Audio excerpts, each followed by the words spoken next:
Should you buy a house? That's the question here today, folks. Should you buy a house? Should you wait? We have a lot of things to discuss, so let's get right into it. My name's Kevin Saltzman. I'm your realtor here in Jacksonville, Florida, and I would love to help you walk through this journey to buy your first house and get you exactly what you're looking for, so stick with me. I think one of the first things you should do when you're thinking about buying a house is stop and think, why do I want to buy a house? Is it going to be for financial growth, stability? Do you want to establish yourself? Or is it just the thing to do? There's so many reasons to buy a house, but there's reasons to not buy a house. It just kind of depends on your situation and where you're going to be in the next few years. So really want to stop and think about what your plan is with your future before you even get into buying a house, and I can help you with that. Now, if you're thinking about moving to a different state, or you're just a traveler and you want to be up and mobile and ready to go, maybe buying a house right now isn't the best move for you. I won't say it's not the move, because you certainly can buy a house and use it for rental income or for building wealth. But if it's your first house, you're probably not going to be going that route. So for your first house, what I would recommend is it's something you're going to want to sit in for at least a few years. And it may not be the house you live in forever, but you're going to want to be there for a few years. So let's start at that point. So now that we've decided that we're going to be here for a few years, we want a house because we think, for whatever reason, we want to get rich, whatever, we're going to make some money, it's going to be more stable. Let's save some money. There's going to be costs with buying a house. There's a lot more costs than you know about. There are a lot of loan programs that will help first-time home buyers, and you definitely want to look into that. So you do want to get with the right lender, and you're going to want to start saving early.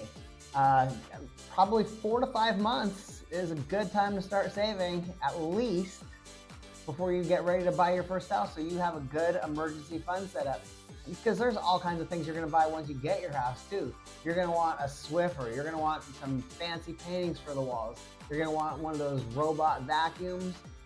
You're going to want toilet bowl cleaners. You've got to clean your toilet bowl, folks. I can't stress this enough. So moving on, let's start thinking about the house that you want. Or want versus need. That's actually a good thing we need to separate. What are your wants and your needs for your specific house? You might need 2 bedrooms or more. Certain things are going to be needs that will not change. Others are going to be things that you would like to have, but maybe they don't have to be in the house. We can help you find exactly what you're looking for, or as close to what you're looking for as possible. Get you close as possible to what you want. God, I've said that a bunch of times. As close to possible to what you want, and get you possibly close to the possibility of what you possibly want. We're not just talking features. We're talking location. We're talking amenities. We're talking what's nearby. Are the schools nice nearby? Do you like the streets? Are you on a cul-de-sac? All kinds of things to consider when buying that first house.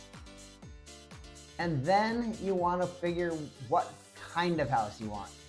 Most commonly, people are going to go with what's known as a single-family residence, or an SFR, as we call it in the biz. What that is that's a house. You might know it. I think you've probably seen them in your life. It's a house.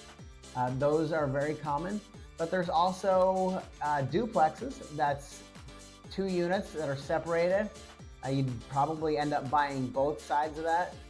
You have condominiums, which is an apartment, only now you own that particular space. So, and then there's townhouses. Those are houses that are stuck together, usually with a wall in between.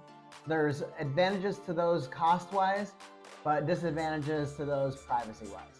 But all in all, there's different reasons to look at all those different types of houses. All that being said, we gotta assume that this first house probably isn't going to be your dream house. So I said you're gonna want your list of wants and needs, things that you absolutely positively must have, and things that you would like to have but are negotiable. Let's keep in mind that your first house may not check all of those boxes, because we're not coming in with a huge amount of money, generally speaking. And I know that sounds like a lot, so you got to really think, will this make your life better to buy a house? There's a lot to it. You can't, if something breaks, you can't call the landlord and say, hey, you need to fix this. Interest rates are high, everyone's freaking out about that. But if you compare it, interest rates, even if they're 7-8%, you compare that to rent, rent is 100% interest. So over time, is it better for you to own a house financially? Absolutely. Is it the right time for you? Well, that's gonna be something that you're gonna have to ask yourself, or me, or your neighbor, or a trusted adult.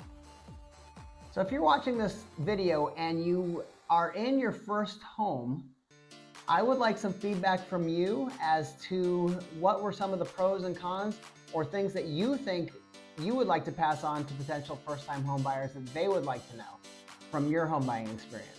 Drop that in my comments down below if you would. That would be fantastic. Also, while you're there, don't forget to like and subscribe to my channel. I just have to throw that in because otherwise you don't do it, and that sucks for me. So let's say we found you your first home. It's perfect for you for right now. It's exactly what you're looking for. It's gonna fit as much of the needs as you need it to, and you're gonna live a nice, happy life there. Keep all this stuff in mind when you're submitting your offer. Actually, that should have been done long beforehand by your realtor. That would be me. And you want to make sure that your realtor does a good job negotiating for you and getting you the best value for your house. So once you're in there, you're going to be happy. Although, let me just state this, there's a fact that I might have just made up, or I might have read somewhere. 52% of new home buyers actually cry when they buy their first house. It's a big purchase, and it's very emotionally taxing. So don't feel alone. And sometimes people just like to cry. I don't usually do that, but that's just me. Just keep in mind, you made the right call, and it will work out. Anyway, I've crammed a bunch of stuff into your tiny little heads for now. You probably don't want to hear a whole lot more about it.